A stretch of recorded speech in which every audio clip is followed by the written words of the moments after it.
there was a minister that said a setback is a setup for a comeback. I like that. And it stuck with me because it was seeing it in not necessarily a kind of a positive, kind of balance between being a positive light and just a realistic.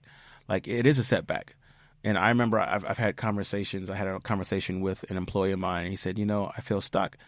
And I said, well, it's because you are. Yeah. You are stuck. And this is the reason why you're stuck. And this is how you can navigate out of being stuck.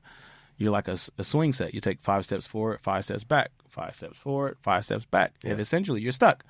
Because when you stand back, you're in the same spot. And I think part of that process is realizing what happened, right? And not trying to question, just it happened, right? And there's nothing you can do to change it. You've got to realize that.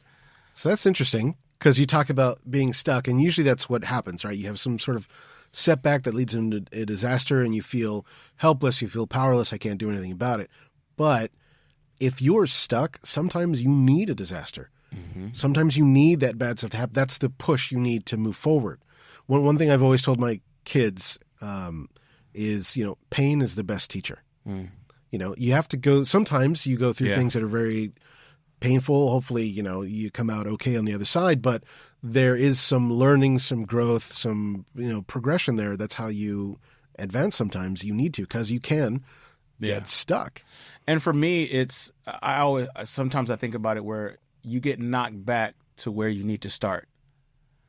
And so sometimes, like you talk about rock bottom, sometimes you hit rock bottom because you need to change something in the foundation, right? Something in the root of how you exist and how you process, and whether it be moral or whatever, you're at the bottom because that's where you need to start. Something in your foundation needs to change in order for you to build a different building. Maybe you got knocked down and you're on the second floor. All right, maybe this is more of a surface level issue that you need to resolve and just kind of pivot into a different direction. Yeah. But sometimes, like the disasters, you have to hit rock bottom because that's where you need to be. But it's hard to realize that because all you look at is where you were and where you are now. And also depends on the gravity or how bad it was, right?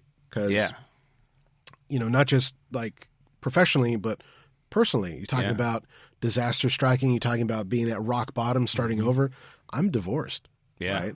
And for me, as far as, my personal side of my life goes, that was me hitting bottom. It was really tough.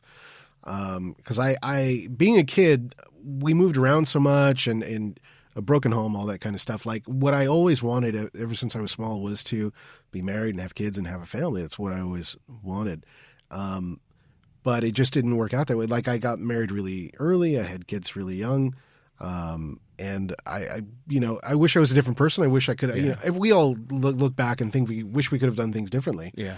But that was big for me. And it took me a long time to kind of get back to where I'm okay and I'm feeling stable. Mm-hmm. It took a long time because I lost everything. My wife and I, we had a business together. We had it for many years, over a decade.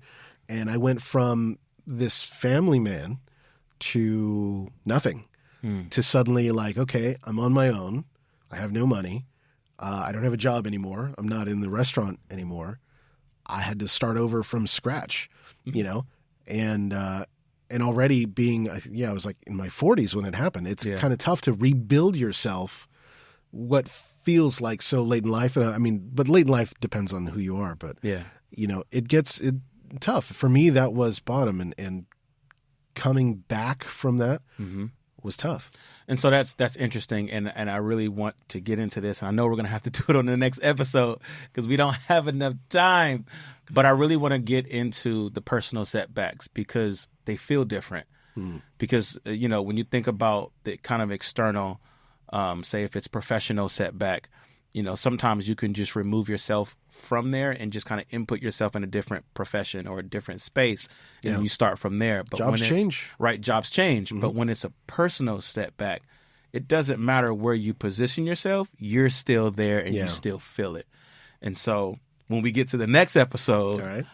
we're going to talk about the personal setbacks because it feels different. And I think it's a different process in how far back you go and what rock bottom feels like.